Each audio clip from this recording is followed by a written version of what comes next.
Bueno, es muy clara la sentencia y el protocolo que reitera lo mismo en decir que debe haber un consentimiento informado. Pero igualmente se habla de un consentimiento sustituto.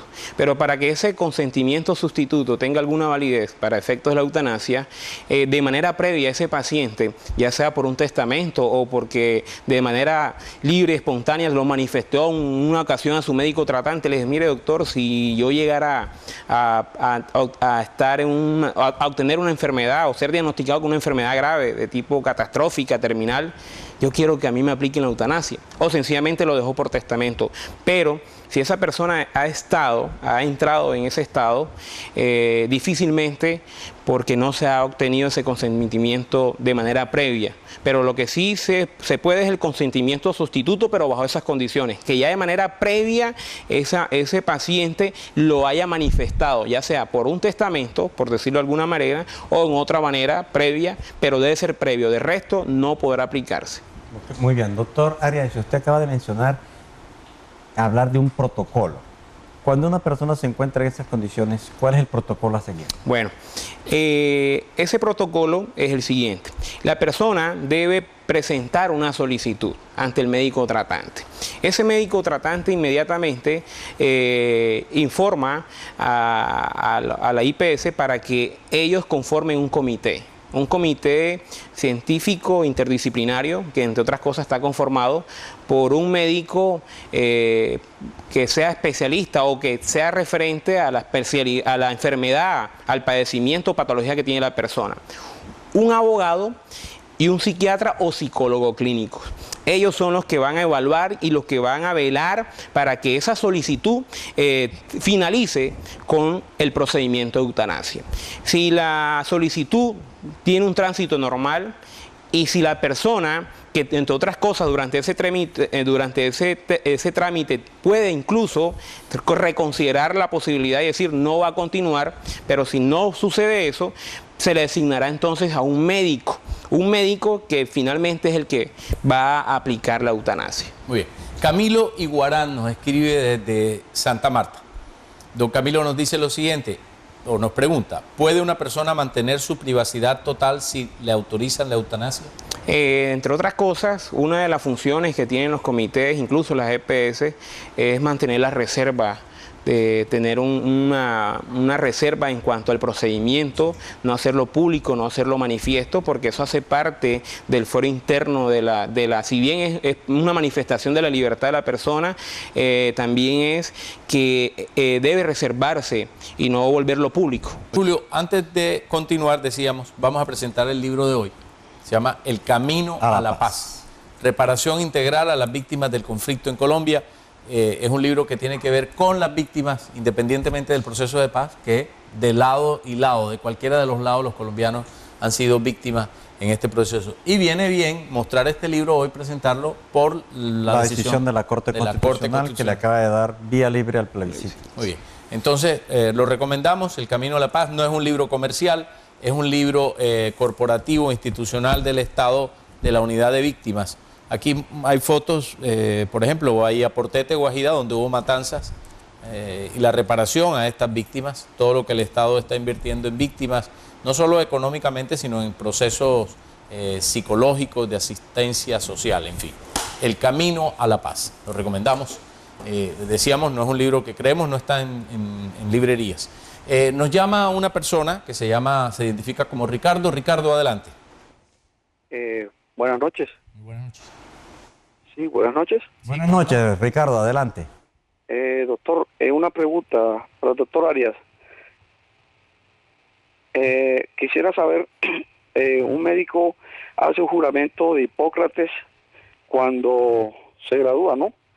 Entonces ese juramento es para velar por la vida, para proteger la vida, pues para no quitarla. Entonces, ¿cómo miramos nosotros esta controversia que se ve aquí de la eutanasia, de un médico quitarle la vida a un ser humano a cuando jura de que va a velar por la vida? Bueno, de la lectura de esa primera sentencia porque yo también me hacía esa pregunta, precisamente me la hice cuando comencé a estudiar, a leer, teniendo en cuenta mis convicciones, y me hacía ese cuestionamiento, pero ahí el magistrado daba respuesta diciendo: los derechos fundamentales, ninguno es absoluto, ninguno. Y ahí comenzaba entonces a fundamentar y decir que para fundamentar el derecho fundamental a morir dignamente, que si bien el médico o el profesional de la salud, pues él debe prever, procurar por la vida, también bajo la autorización expresa de una persona que esté padeciendo físicamente unos dolores intensos sobre la cual no hay otra opción de vida, y que está precisamente en una etapa terminal próxima a morir, que se le diera esa posibilidad de morir dignamente, y que en todo caso, obviamente, al médico también se le daba la libertad, la posibilidad de decir: yo no te aplico la eutanasia. Muy bien. Orlando Medina desde Bogotá nos escribe: saludos don Orlando, y pregunta: ¿cualquier médico puede aplicar la eutanasia?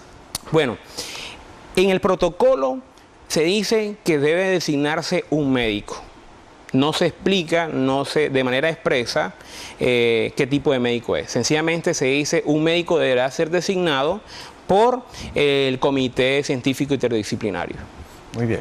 Doctor Arias, ¿cuál es la diferencia entre la eutanasia y el homicidio culposo, el homicidio piadoso? Bueno, el homicidio piadoso, que entre otras cosas fue la que dio origen a esa primera sentencia del doctor Carlos Gaviria, por ahí en el 97, donde él analizaba la tipicidad de ese delito, ahí surge la diferencia entonces, y él llegó a concluir: aquí, cuando en el homicidio piadoso, por ejemplo, en el homicidio piadoso a la persona, el médico por piedad, por piedad, por lástima de ver a una persona que está padeciendo, o otra persona le dice: mira, yo te voy a ayudar a morir, ¿verdad? Y le suministra un medicamento, por ejemplo, de manera escondida, oculta, y la persona viene y se toma el medicamento y efectivamente fallece. Fíjense que hay una conducta donde el médico actúa, ¿verdad? Quizás con el consentimiento de la persona. Y cuando actúa con ese consentimiento de la persona es cuando dice Carlos Gaviria: aquí hay una tipicidad.